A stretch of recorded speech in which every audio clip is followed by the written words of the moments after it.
வணக்கம்.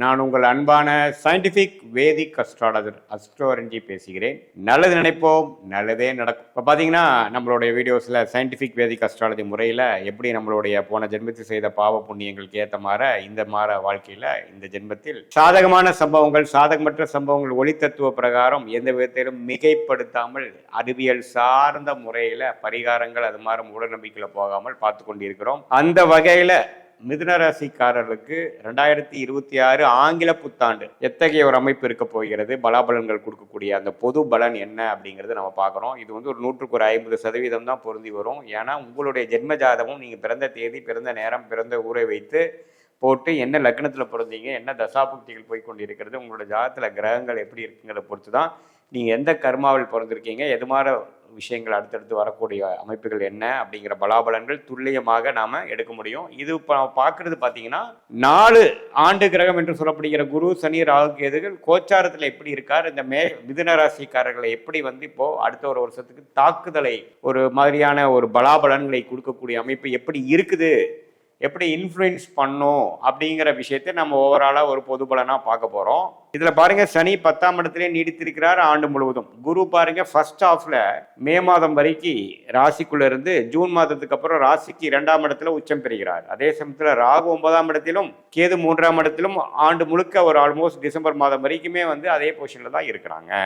ஸோ இது மாதிரி அமைப்பு மிதுன ராசிக்காரர்களுக்கு என்ன மாதிரி ஒரு வாழ்க்கையில் பலாபலன்கள், வாழ்க்கையோட சாதகமான சாதகமற்ற சம்பவங்கள் மாற விஷயங்கள் எப்படி கொடுக்க போகுதுன்னு நம்ம பார்க்கும் பொழுது, ராசிக்குள்ள குரு இருக்கிறது நல்ல ஒரு விஷயம்தான். முதல் 5 மாதங்கள் பார்த்தீங்கன்னா மே மாதம் வரைக்கும் சில சாதகமான விஷயங்கள், கொஞ்சம் உறவுகளில் ஓரளவுக்கு பரவாயில்லை, டிசிப்ளின்டான லைஃபு, கொஞ்சம் நெக்ஸ்ட் வரக்கூடிய வாழ்க்கைக்கு வேணுங்கிற ஃப்யூச்சர் பிளானிங், இதெல்லாம் செய்யக்கூடிய அமைப்புகள் இருக்குங்க.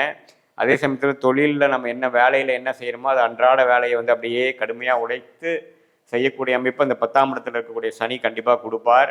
அதாவது உறவுகளில் நல்ல மேன்மை, குழந்தைகள் விஷயத்தில் நல்ல மேன்மை, குடும்பத்தில் சுபிக்ஷம், சுப விஷயங்கள் நடக்கக்கூடிய அமைப்புகள், தொழில் வேலை விஷயத்தில் நல்ல சீரான ஒரு அமைப்பு, எல்லாமே போகக்கூடிய அமைப்புகள், பெற்றோர்கள் அது மாதிரி விஷயத்துலையும் நல்ல ஒரு உறவுகள் இருக்கக்கூடிய அமைப்புகள் இருக்குது.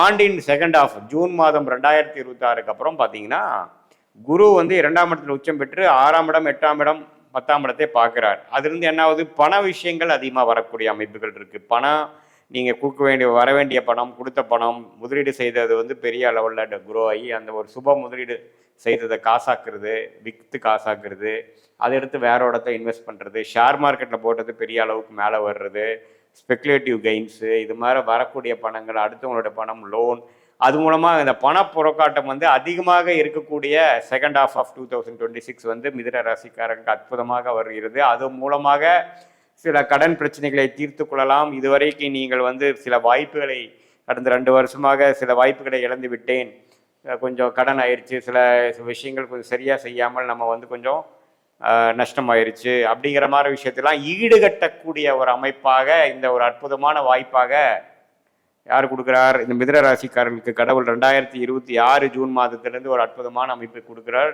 அதை நல்ல விதத்தில் உபயோகப்படுத்தி உங்கள் வாழ்க்கை தரத்தை உயர்த்தி நல்ல விஷயத்தில் இன்வெஸ்ட்மெண்ட் செய்து இது ஒரு கேம் சேஞ்சரான ஒரு அமைப்பாக உங்கள் லைஃபுக்கே ஒரு ஒரு 5-6 வருஷங்கள் யோசித்து பார்க்குறப்ப இந்த 2026 செகண்ட் ஹாஃப் ஒரு கேம் சேஞ்சராக, ஒரு நல்ல மாறுதலை கொடுக்கக்கூடிய அமைப்பாக, ஒரு ஃபவுண்டேஷன் கொடுக்கக்கூடிய அமைப்பாக, ஒரு அடித்தளம் கொடுக்கக்கூடிய அமைப்பாக இருந்ததுங்கிறத நம்ம அப்போ தான் ஃபீல் பண்ணுவோம். ஸோ அதனால் இது உச்சகுரு 12 வருஷத்துக்கு ஒருத்தர வரக்கூடிய அமைப்பு. அது 2ஆம் இடத்துல உச்சம் பெற்று 8ஆம் இடத்தை பார்க்கும் பொழுது நல்ல ஒரு அமைப்பு கொடுக்கும். இது மாதிரி ஸ்பெக்குலேட்டிவ்ல இருக்கிறவங்க, கூட்டு தொழிலில் இருக்கிறவங்க, கடன் ஃபினான்ஸ் லைனில் இருக்கிறவங்க, இன்வெஸ்ட்மெண்ட் லைனில் இருக்கிறவங்க, வெளிநாடு இம்போர்ட் எக்ஸ்போர்ட் லைனில் இருக்கிறவங்க, வெளிநாட்டில் போய் ஜெயிக்கக்கூடியவங்க, நிறைய ரிஸ்க் எடுத்து தொழில் பண்ணக்கூடியவங்களுக்கெல்லாம் லாட்ரி அடிக்கக்கூடிய அமைப்புகள் காத்து கொண்டிருக்கிறது. அது நல்ல விதத்தில் நீங்கள் யூஸ் பண்ணி அது வேறு வரக்கூடிய பலனையும் பார்த்தீங்கன்னா வந்த வேகத்திலே அதை விடாமல் அது ஓரளவு காங்கிரீட்டாக ஒரு 50% 60% பார்த்தீங்கன்னா ஒரு இடத்துல பார்க் பண்ணி அதை சேஃப் பண்ணி அது மூலமாக சில பிரச்சனைகள் தீர்த்து கொண்டேன், என்னோட வாழ்வாதாரத்தை அடுத்த லெவலுக்கு கொண்டு போயிட்டேன் அப்படிங்கிற மாதிரி ஒரு அமைப்பாக இருக்குது. அது நீங்கள் சரியாக மிதுன ராசிக்காரர்கள் செய்து கொள்ள வேண்டும். இதுதான் ஓரளவுக்கு பொதுவான பலன்க. வெளிநாடு போகிறவங்க எதிர்பார்க்குறவங்க வெளிநாடு போகலாம், விசாக்காக வெயிட் பண்ணுறவங்களுக்கு விசா கிடைக்கும். ஹையர் ஸ்டடீஸ் வெளிநாடு போகணும்னு நினைக்கிறவங்க அவங்க பிடிச்ச யூனிவர்சிட்டியில் வேலை கிடைக்கும், படிப்பில் அட்மிஷன் கிடைக்கும், அதுக்கப்புறம் அங்கே வெளிநாட்டில் இருக்கிறவங்களுக்கு நல்ல வேலை கிடைக்கக்கூடிய அமைப்புகள், இது எல்லாமே ஓரளவுக்கு பாசிட்டிவான விஷயங்கள் கொடுக்கக்கூடிய அமைப்பு, வேலை தொழிலில் முன்னேற்றம் கொடுக்கக்கூடிய அமைப்பாக இருக்கிறதுங்க.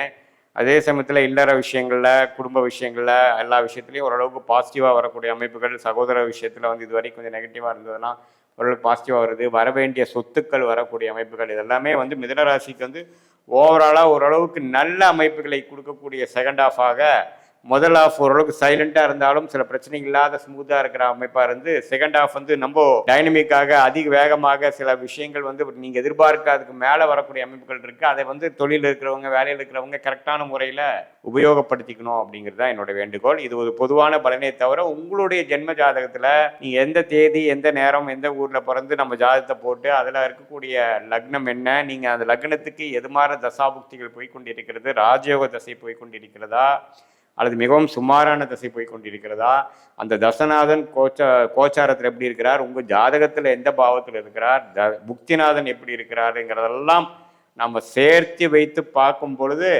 உங்களுடைய அடுத்த வரக்கூடிய 3 மாதங்கள் எப்படி இருக்க போகுது, அடுத்த வரக்கூடிய 6 மாதங்கள் எப்படி இருக்க போகிறது, உங்களுடைய லாங் டேர்ம் எப்படி இருக்குங்க போகிறதெல்லாம் துல்லியமாக எடுத்து என்னென்ன விஷயங்கள் உங்கள் பிராப்தமாக காத்து கொண்டு இருக்கிறது, எந்தெந்த விஷயங்கள் நமக்கு பிராப்தங்கள் இல்லை அப்படிங்கிற விஷயங்கள் தெரிந்து கொண்டுவே. ஆனால் தேவையற்ற சமய விரயங்கள், தேவையற்ற முயற்சிகளை செய்யாமல் நமக்கு என்ன வருமோ அதை மட்டும் நம்ம செஞ்சுட்டு கண்டிப்பாக வந்து வாழ்க்கையில் எதிர்நீச்சல் போடாமல் நமக்கு தேவையான விஷயங்களை, நம்மளுடைய பிராப்தமான விஷயங்களை, நமக்கு லக்கியான துறையில் லக்கியான டைமில் ஃபார்ச்சுனேட்டான விஷயங்களுக்கு தக்க முயற்சிகளை எடுத்து அதுக்கு தகுந்த மாதிரி திட்டங்களை தீட்டி நம்ம செயல்பட்டோம்னா வாழ்க்கையில் வந்து எளிதில் வெற்றி பெறலாம். இது மூலமாக சயின்டிஃபிக் வேதிக் அஸ்ட்ராலஜி மூலமாக அனைவரும் பெனிஃபிட் அடைஞ்சு நம்மளுடைய கர்மா என்ன, நமக்கு வந்து எது மாதிரி விஷயங்கள் காத்து கிடக்குது, நாம் எது மாதிரி விஷயத்தில் டிஸ்ட்ராக்ட் ஆகுறது வந்து நமக்கு அது பிரயோஜனமாக இருக்க போகிறதில்லை. எந்த நேரத்தில் எது செய்யலாம், எப்போ வேலை மாறலாம்,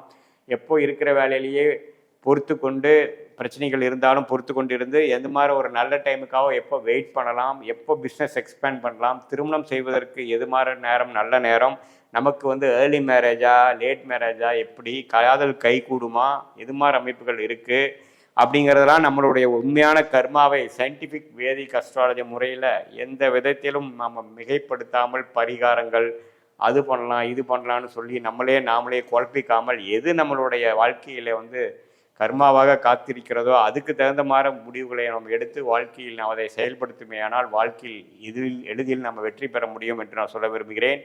மீண்டும் மற்றொரு காணொலியில் சந்திப்போம். நன்றி, வணக்கம்.